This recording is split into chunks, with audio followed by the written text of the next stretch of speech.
भारत ने एक साथ ऐसे 2 कूटनीतिक धमाके किए हैं जिसके बारे में बताएंगे तो आप हैरान हो जाएंगे।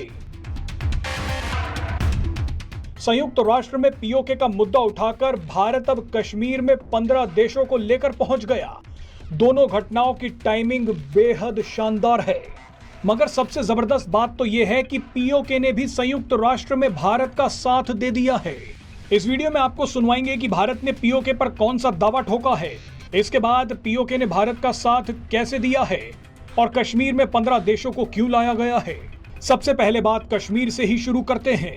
भारत 15 देशों के डिप्लोमेट्स को कश्मीर में हो रहे चुनाव दिखाने ले आया। आर्टिकल 370 हटने के बाद दुनिया के कई देश कश्मीर में मानवाधिकारों का नाम लेकर छाती पीट पीट कर रो रहे थे, मगर भारत सरकार ने दुनिया के इस एजेंडे को चकनाचूर कर दिया। भारत सरकार America, south Korea, Singapore, Spain और फिलीपींस समेत इन 15 देशों को कश्मीर ले आया। कई लोग सवाल कर रहे हैं कि भारत को कश्मीर पर दुनिया के इन देशों से सर्टिफिकेट लेने की क्या जरूरत है। भारत तो एक ताकतवर देश है। भारत जो कश्मीर में कर रहा है उसे करते रहना चाहिए। सुनने में ये बात सही लगती है, लेकिन कूटनीति इससे बिल्कुल अलग होती है। कई बार सिर्फ ताकतवर होना काफी नहीं है, 15 लोगों से ये बुलवाना भी जरूरी है कि भारत ताकतवर है।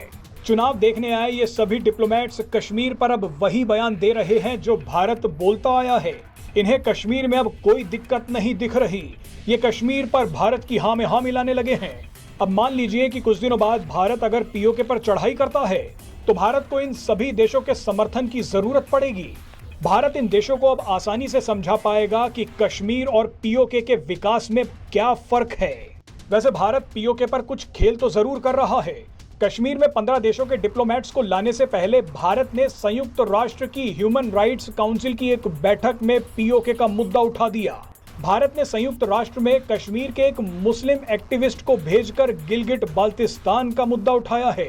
People in Pakistan occupied Gilgit-Baltistan. Kashmiri activist Javed Baig ने संयुक्त राष्ट्र को बताया है कि कैसे पाकिस्तान गिलगिट बाल्टिस्तान के लोगों पर हमले कर रहा है, यहाँ के लोगों को प्रताड़ित कर रहा है। संदेश ये था कि गिलगिट बाल्टिस्तान के लोगों को वही करने दिया जाए जो वो करना चाहते हैं। और मजे की बात तो ये हुई कि गिलगिट बाल्टिस्तान ने भी भारत के इस प्रस्ताव का समर्थन कर दिया। संयुक्त राष्ट्र की इसी बैठक में पीओके एक्टिविस्ट सज्जाद राजा ने बताया कि पाकिस्तान हमारी जमीन पर कब्जा कर रहा है, हमारे लोगों की हत्या कर रहा है। पाकिस्तान की सेना दुनिया की सबसे बदनाम सेना है। It continues its illegal occupation of Jammu and Kashmir for the sole purpose of plundering our natural resources.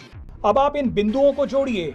Kashmir के विकास की जबरदस्त ब्रांडिंग की जा रही है और पीओके की बदहाली दुनिया को दिखाकर ये दावा किया जा रहा है कि अब ये हिस्सा भारत के कब्जे में होना चाहिए।